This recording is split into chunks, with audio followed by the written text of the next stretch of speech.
شمشیر بے نیام حضرت خالد بن ولید قسط نمبر 32 اپنا اسلامک اسٹوڈیو۔ اگر میں معاہدہ توڑ دوں اور میدان جنگ میں مسلمان ہم پر غالب آ جائیں تو تم مت لڑو۔ ہند نے کہا، قریش نہیں لڑیں گے، ہم کسی اور قبیلے کو مسلمانوں کے خلاف لڑا سکتے ہیں۔ ہمارا مقصد مسلمانوں کی تباہی ہے۔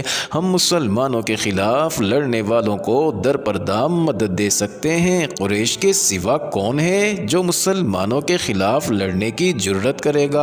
ابو سفیان نے کہا، موتا میں ہرقل اور غسان کے 1,00,000 کے لشکر نے مسلمانوں کا کیا بگاڑ لیا تھا؟ کیا تم نے سنا نہیں تھا کہ 1,00,000 کے مقابلے میں مسلمانوں کی تعداد صرف 3,000 تھی؟ میں اپنے قبیلے کے کسی آدمی کو مسلمانوں کے خلاف لڑنے والے کسی قبیلے کی مدد کے لیے جانے کی اجازت نہیں دوں گا۔ مت بول ابو سفیان، ہند نے غضبناک لہجے میں کہا، میں وہ عورت ہوں جس نے احد کی لڑائی میں حمزہ کا پیٹ چاک کر کے اس کا کلیجہ نکالا اور اسے چبایا تھا۔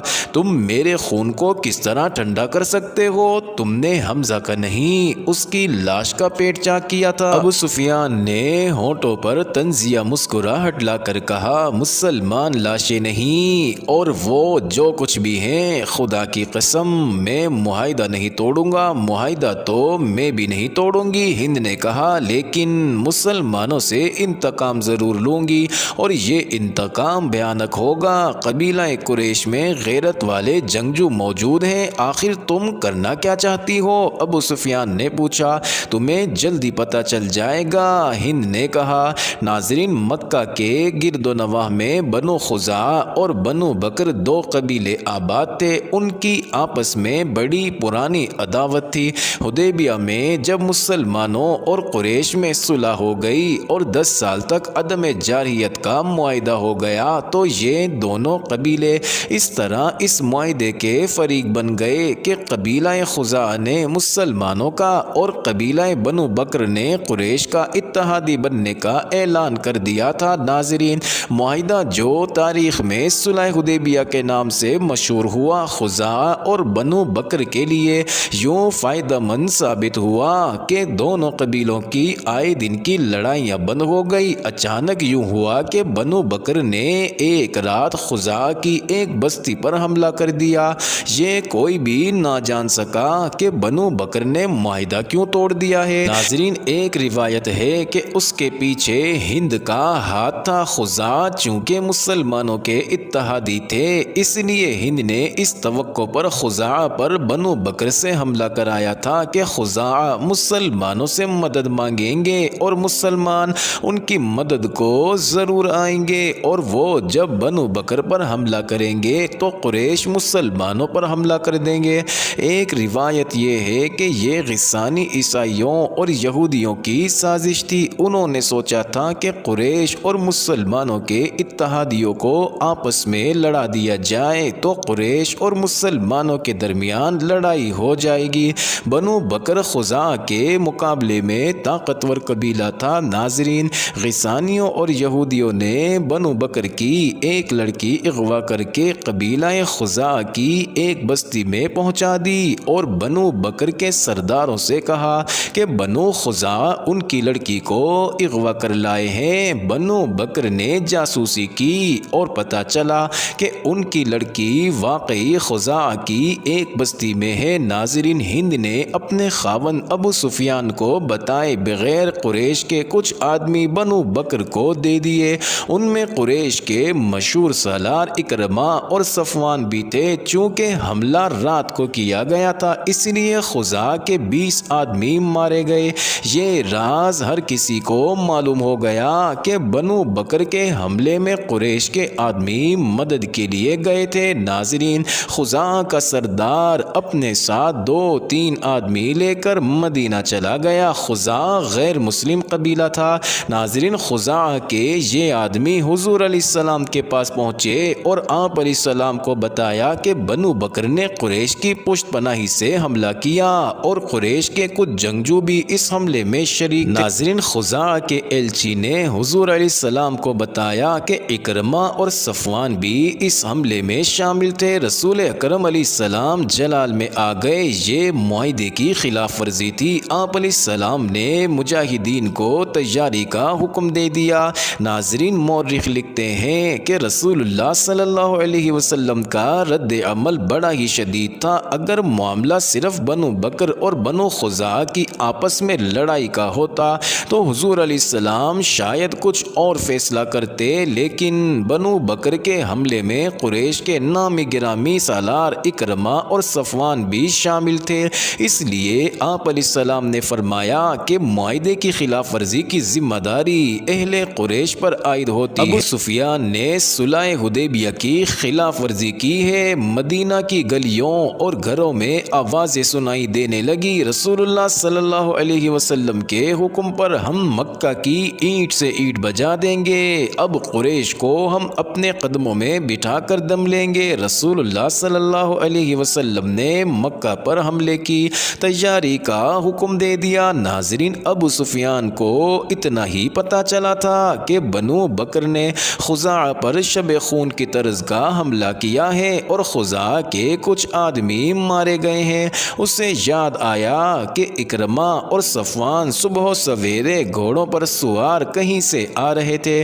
اس نے ان سے پوچھا تھا کہ وہ کہاں سے آ رہے ہیں، تو انہوں نے جھوٹ بولا تھا کہ وہ گھڑ دوڑ کے لیے گئے تھے۔ دوپہر کے وقت جب اسے پتا چلا کہ بنو بکر نے خزاعہ پر حملہ کیا ہے تو اس نے اکرمہ اور صفوان کو بلایا۔ تم دونوں مجھے کس طرح یقین دلا سکتے ہو کہ خزاعہ کی بستی پر بنو بکر کے حملے میں تم شریک نہیں تھے؟ ابو سفیان نے ان سے پوچھا، کیا تم بھول گئے ہو کہ بنو بکر ہمارے دوست ہیں؟ صفوان نے کہا، اگر دوست مدد کے لیے پکاریں تو کیا تم دوستوں کو پیٹ دکھاؤ گے؟ میں کچھ بھی نہیں بھولا۔ ابو سفیان نے کہا، خدا کی قسم تم بھول گئے ہو کہ قبیلہ قریش کا سردار کون ہے؟ میں ہوں تمہارا سردار، میری اجازت کے بغیر تم کسی اور کا ساتھ نہیں دے سکتے۔ ابو سفیان، اکرمہ نے کہا، میں تمہیں اپنے قبیلے کا سردار مانتا ہوں، تمہاری کمان میں لڑائیاں لڑی ہیں، تمہارا ہر حکم مانا ہے،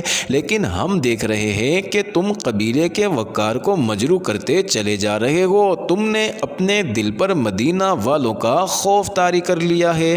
اگر میں قبیلے کا سردار ہوں تو میں کسی کو ایسا جرم بخشوں گا نہیں جو تم نے کیا ہے۔ ابو سفیان نے کہا، ابو سفیان، اکرمہ نے کہا، وہ وقت تمہیں یاد ہوگا جب خالد مدینہ کو رخصت ہوا تھا، تم نے اسے بھی دھمکی دی تھی اور میں نے تمہیں کہا تھا کہ ہر کسی کو حق حاصل ہے کہ وہ اس عقیدے کا پیروکار ہو جائے جسے وہ اچھا سمجھتا ہے، اور میں نے تمہیں یہ بھی کہا تھا کہ تم نے اپنا رویہ نہ بدلا تو میں بھی تمہارا ساتھ چھوڑنے اور محمد صلی اللہ علیہ وسلم کی اطاعت قبول کرنے پر مجبور ہو جاؤں گا۔ کیا تم نہیں سمجھتے کہ باوقار لوگ اپنے عہد کی خلاف ورزی نہیں کیا کرتے؟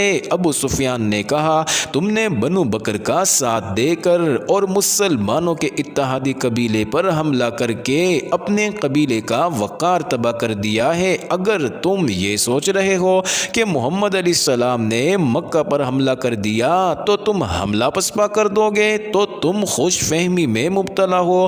کون سے میدان میں تم نے مسلمانوں کو شکست دی ہے؟ کتنا لشکر لے کر تم نے مدینہ کو محاصرے میں لیا تھا؟ وہاں سے پسپائی کا حکم تم نے دیا تھا۔ صفوان نے کہا، تم نے ہار مان لی۔ میں تم جیسے ضدی اور کوتاہ بین آدمیوں کے پیچھے پورے قبیلے کو ذلیل و خوار نہیں کراؤں گا۔ ابو سفیان نے کہا، میں مسلمانوں کے ساتھ ابھی چھیڑ خانی نہیں کر سکتا، میں محمد صلی اللہ علیہ وسلم کو بتانا چاہتا ہوں کہ ہمارے ایک دوست قبیلے نے مسلمانوں کے ایک دوست قبیلے پر حملہ کیا ہے اور اس میں قریش کے چند ایک آدمی شامل ہو گئے تھے، تو اس سے یہ مطلب نہ لیا جائے کہ میں نے معاہدے کی خلاف ورزی کی ہے۔ میں محمد صلی اللہ علیہ وسلم کو بتاؤں گا کہ قبیلہ قریش حدیبیہ کے معاہدے پر قائم ہے۔ وہ اکرمہ اور صفوان کو وہیں کھڑا چھوڑ کر وہاں سے چلا گیا۔